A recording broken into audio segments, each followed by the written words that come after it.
प्रस्तावना। हे श्रोताओं, आज की यह कथा केवल सुनने के लिए नहीं है, यह अनुभव करने के लिए है।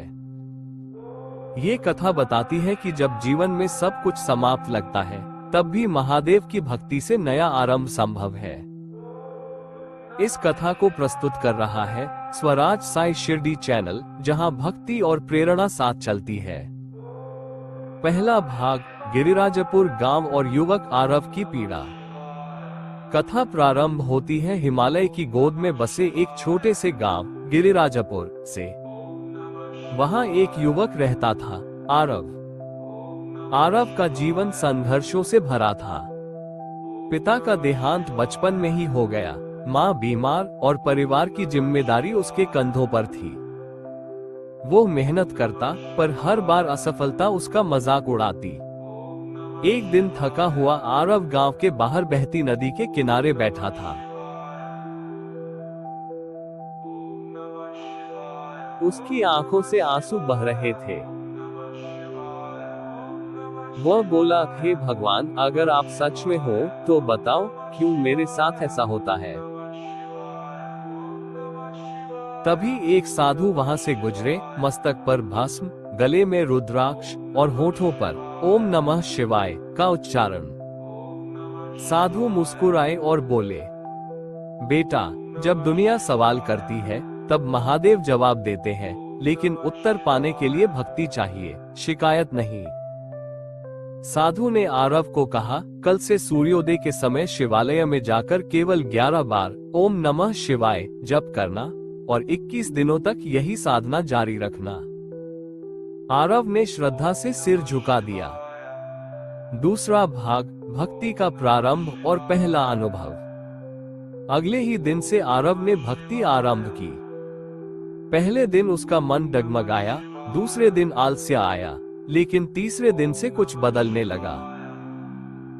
जब वो शिवलिंग पर जल चढ़ाता तो उसे ऐसा लगता जैसे कोई उसकी पीड़ा सुन रहा हो। वो अनुभव कर रहा था कि शिव केवल मंदिर में नहीं, उसके भीतर है। 21वें दिन के सूर्योदय पर उसने जैसे ही आंखें बंद की, उसे लगा कोई स्वर उसके भीतर गूंज रहा है। आरव, सच्ची भक्ति कभी व्यर्थ नहीं जाती। उस दिन आरव ने प्रण लिया, अब जीवन जैसा भी हो, मैं महादेव को नहीं छोड़ूंगा।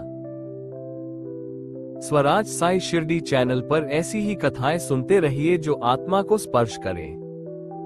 तीसरा भाग, शिव की परीक्षा। 1 वर्ष बीत गया। आरव अब भक्ति में डूबा रहता, लेकिन जीवन की कठिनाइयां खत्म नहीं हुई। लोग मजाक उड़ाते, भक्ति से पेट नहीं भरता आरव। पर आरव मुस्कुराकर कहता, पेट तो रोटी से भरेगा, पर आत्मा केवल शिव से। एक दिन गांव में भयंकर सूखा पड़ा। खेत सूख गए, पशु मरने लगे। गांव वाले परेशान हो गए। सबने आरव से कहा, अगर तेरे महादेव सच्चे हैं तो वर्षा करा दे। आरव ने शिवलिंग के सामने बैठकर रुद्राष्टक का पाठ किया। नमामि शमीशान निर्वाण रूपन। आंखें बंद की, आंसू बहे और अचानक आसमान में बादल घिराए। पहले हल्की बूंदें, फिर मूसलाधार बारिश हुई। लोग दौड़कर बोले, आरव, तेरे महादेव साक्षात है।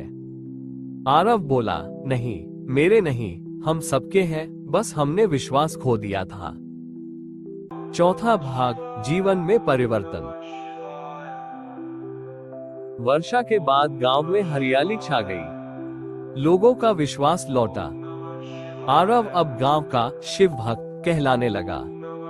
वो हर सोमवार को भंडारा करता और बच्चों को शिव कथा सुनाता। एक दिन गांव के प्रधान ने उसे बुलाया। आरव, तुम हमारे गांव का मंदिर संभालो। तुम में सच्ची श्रद्धा है। आरव ने कहा, मंदिर तो पत्थर का होता है, पर असली मंदिर तो हर दिल में है।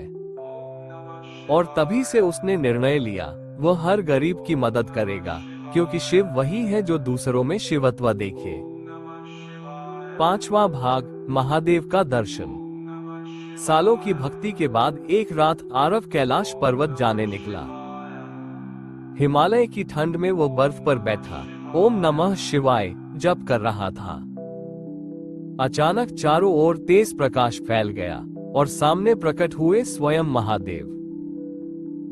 भस्म से ढके शरीर, गले में सर्प, आंखों में करुणा का सागर। महादेव बोले, आरव, तूने भक्ति को जीवन बनाया, इसलिए आज मैं तेरे सामने हूं। अब लौट जा और लोगों को बताना कि सच्चा शिव वही है जो दूसरों में शिव देखे। आरव के आंसू बह निकले।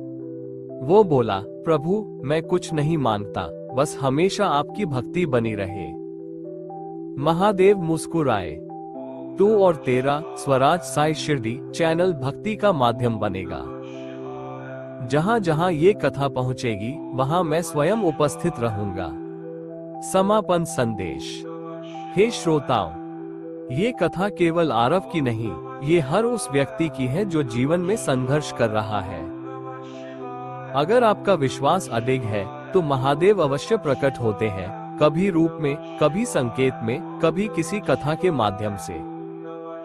इस भक्ति और प्रेरणा से भरी कथा को प्रस्तुत किया गया स्वराज साई शिरडी चैनल की ओर से। आप सभी से विनम्र निवेदन है, भक्ति को जीवन का हिस्सा बनाए। हर संकट में ओम नमः शिवाय का जाप कीजिए और इस कथा को दूसरों तक पहुंचाइए। जय भोलेनाथ। ओम नमः शिवाय। प्रस्तुतकर्ता स्वराज साई शिरडी।